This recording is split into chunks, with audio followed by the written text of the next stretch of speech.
dance forward. Oh yeah, am I in the hall? Do I do a lot? Come on, Come on, Sister.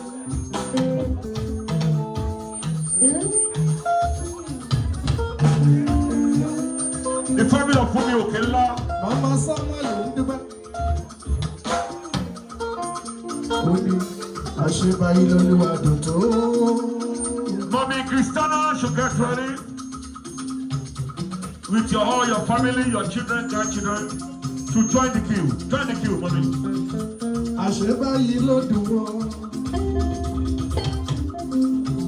Mama Samuel. Bàbá pé torí mo kò jẹ́ dúpẹ́ lọ́wọ́ lélẹ́ tí mo rí ọba. Màmá dúpẹ́.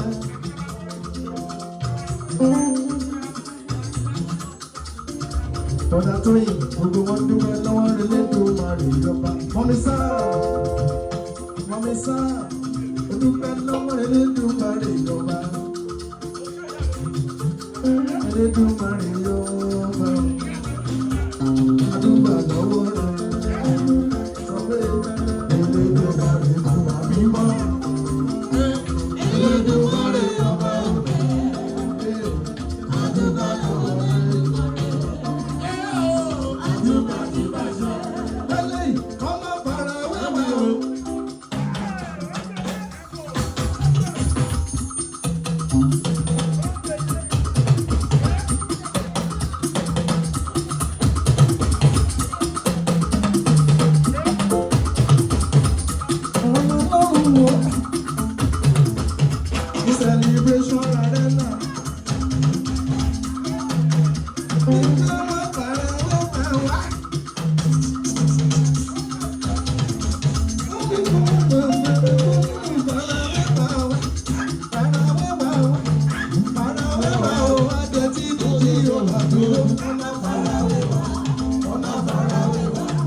Jésù Kristi, Olú Michael. Èyí ni ìdílé kọ̀ọ̀kan látòrí màmá wa Ìjíṣàkí àti sista Fúnmi àti the family of brother Toyi, family of Christian and the family of Orí Mogùjẹ́. Lórúkọ Jésù ẹ ò ní pẹ̀lú. Ẹ̀mí yá túbọ̀ gùn, ẹ ò rí ọmọ, ó ti rí bẹ́ẹ̀, kí ẹ ṣe ṣàmọ́dún Jésù lọ, àmín, àmín, àmín. Méje, lẹ́yìn.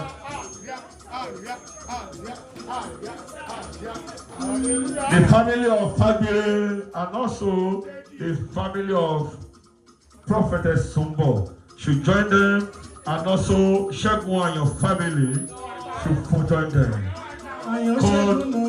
Call them, and also the family of Honorary Senior Evangelist Babatunde family.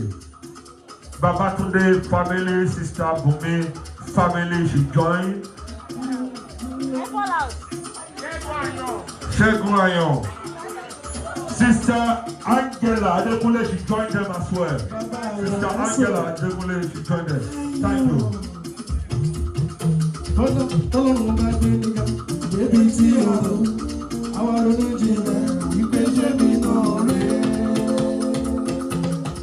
Mother Celestial Alibi should join them. Come and dance for your children. Ọdún là ń ṣe. Ẹ wá jó fún gbogbo ìdílé yín. Ẹ ò ní pẹ̀lú lórúkọ Jésù. We will celebrate more in the land of heaven. Thank you.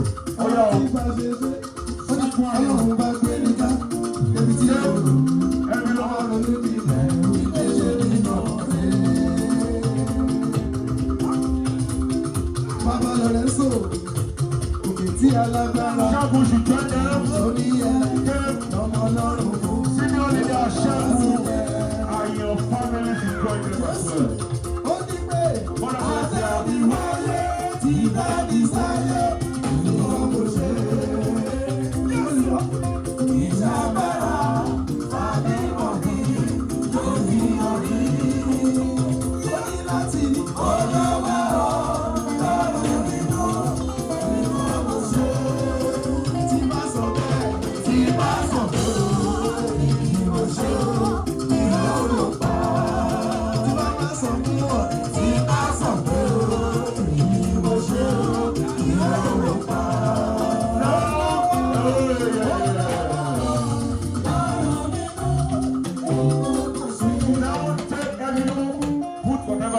And dance for.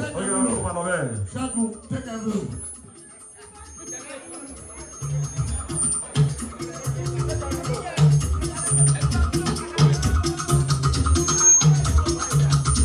That's all. Yeah. Family of Prophetess Bossa should join them, and Adebayo should join them, please. And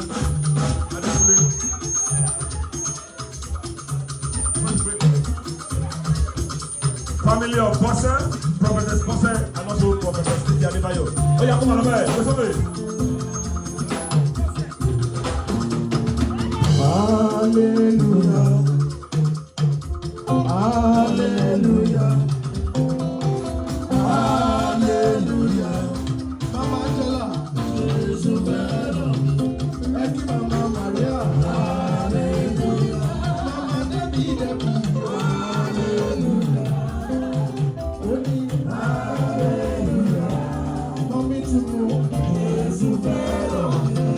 Hallelujah, hallelujah, hallelujah, oh, hallelujah, Jesus, only one love for you, but somebody just say, oh, hallelujah.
ijó tí mo jó ijó àdúrà ni.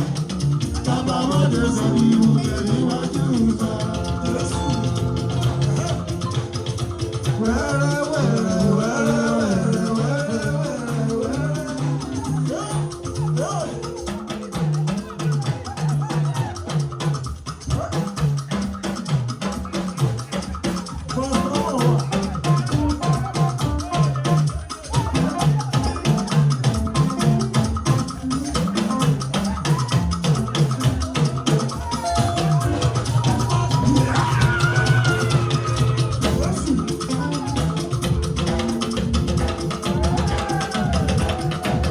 ẹni ọlọ́run ṣe ń lòrè ó lọ́wọ́ sókè ó ṣe yíyọ ó ṣe yíyọ.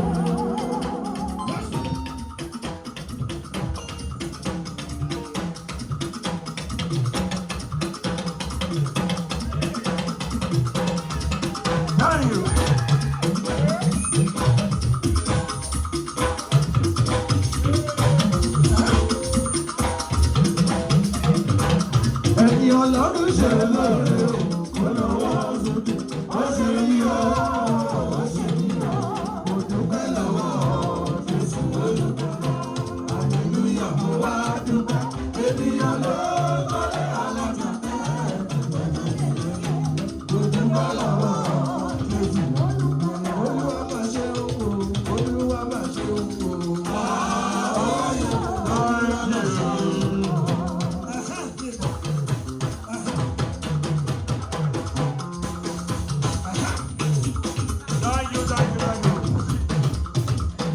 Ẹ ṣé. Bàbá yìí búrò. Jídé pẹ̀lú gángan ẹ̀ ó búrò. Okay then. Hallelujah. Ẹ wọlé. Ẹ kúlẹ̀. Ṣíkọ́fà. Mímọ́. Jésù Kristi. Mímọ́. Holy Michael. Mímọ́. Ẹni ọdún bá bá láyé kó yọ̀. Yes. Ọ̀pọ̀lọpọ̀ ló máa fẹ́ ríro oore ọ̀fẹ́ yìí. Gbogbo tó ní ẹlòmíì ló ń lò báyìí. Lórí ọ̀fẹ́ kì í ṣe agbára, kì í ṣe mímọ̀ ṣe. Bẹ́ẹ̀ni Olúwa. Ẹ jó níwájú ọ̀pẹ, ẹ jó níwájú òrìṣà, níwájú Ọlọ́run ẹ ti ń jó. Mother Celestia Alimi, Prophetess Sumbo, Prophetess Bọ́sẹ̀, Prophetess Adébáyọ̀ Títí àti ọmọ rẹ̀ senior leader Ayọ̀. Bàbá gbàdúrà fún ọ. Àgbéjèsè. Olúwa ràn wọ́n lọ́wọ́. Àmín. Lórí ọmọ ẹ ò ní sunkún. Àgbéjèsè. Àwọn ọmọ yẹn aṣàṣeyọrí. Àmín. Òye àmọ́dún ayọ̀ yẹn pọ̀ jù báyìí lọ. Àgbéjèsè. Jésù lọ́wọ́. Àmín. Àmín. Àmín. Méje. Àyà àyà àyà àyà àyà àyà. The family of Mother Celestia Shokoya and Odesoya should come forward. Ẹ bá ṣọpẹ́. Mother Celestia Odesoya and Shokoya should come forward.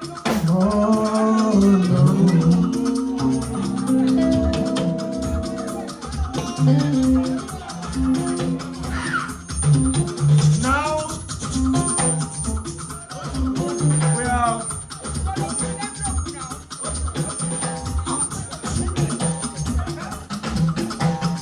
sister. Àpèdè ni màmá olúwa ṣeun.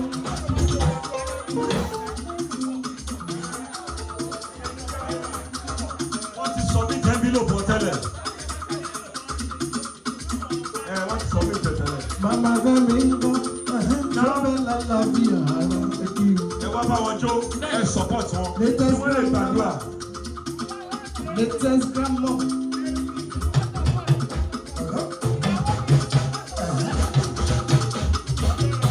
Mother, amazing grace. The family of Wolitinu should join them. Call out for me, please. Wolitinu, Gary Osijo family. Then after this, we are now going to thanks offering for the year.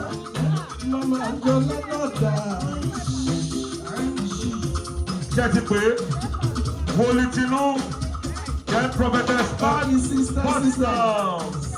Shola Badmos. Shola Badmos. The family of Shola Badmos. Shola Badmos, not there. Financial secretary. Ibi kaka woko pe.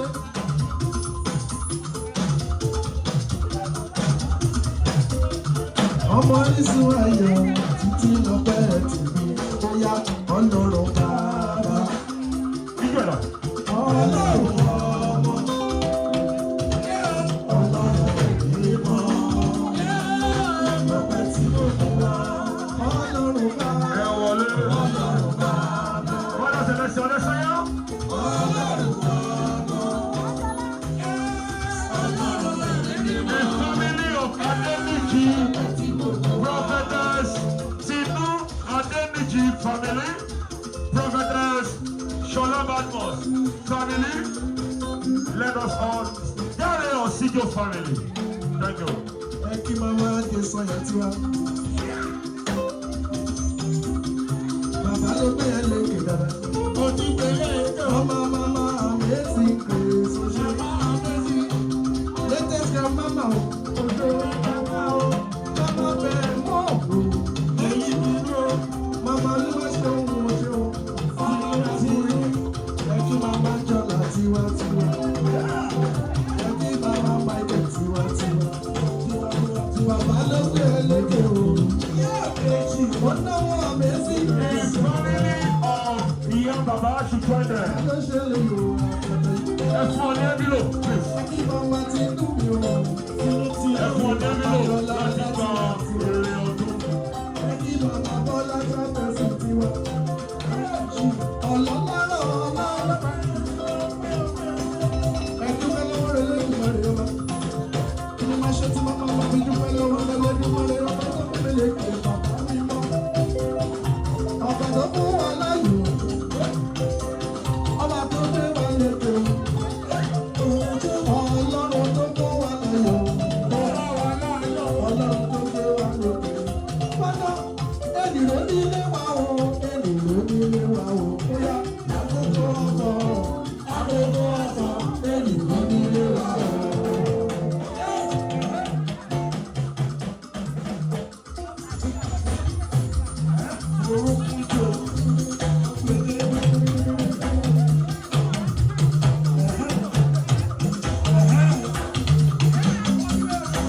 Shola Badmos, Prophetess, you join them. Give her envelope. Thank you.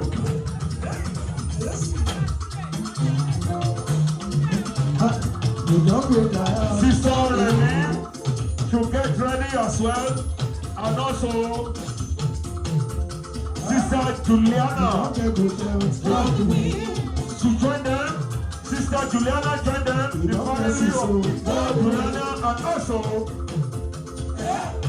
I say God bless you well. Remy family. Everything you do, God the way. God the way.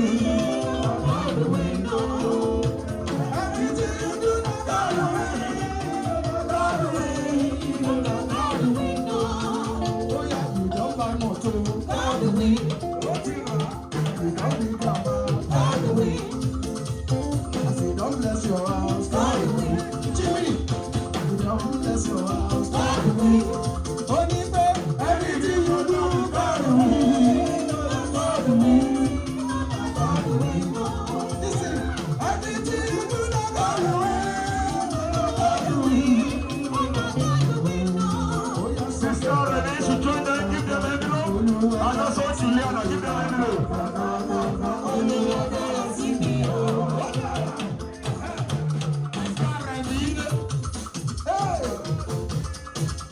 Ti kéde Jésù ṣọpẹ́.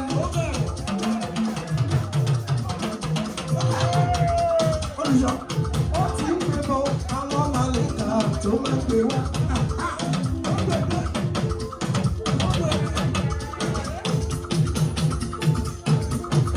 Ó ní mo dúpẹ́ orí àyíká.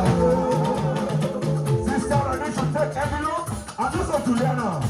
Ẹ máa mọ pé ọdún yín wá síwájú Ọlọ́run kẹ́ lè gba àṣẹ ọdún sórí ara yín ó tún dìwòye àmọ́dún.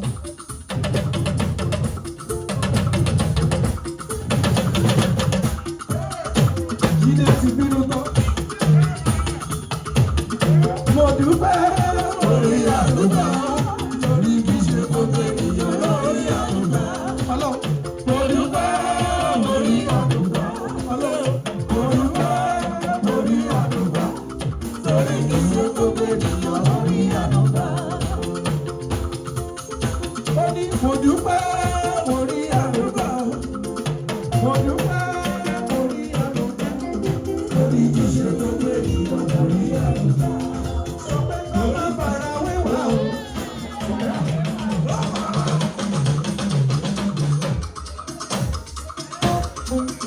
Senior leader Benjamin, please come. Senior leader Benjamin, please come forward.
Jésù Kristi.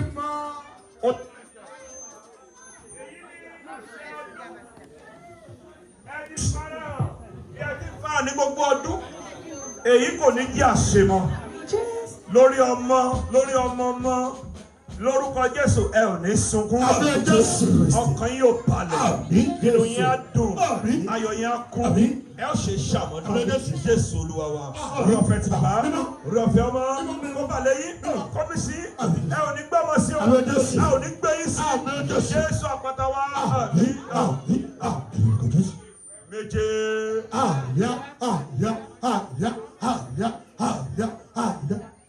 Níbi tí a ń lọ gan la dé.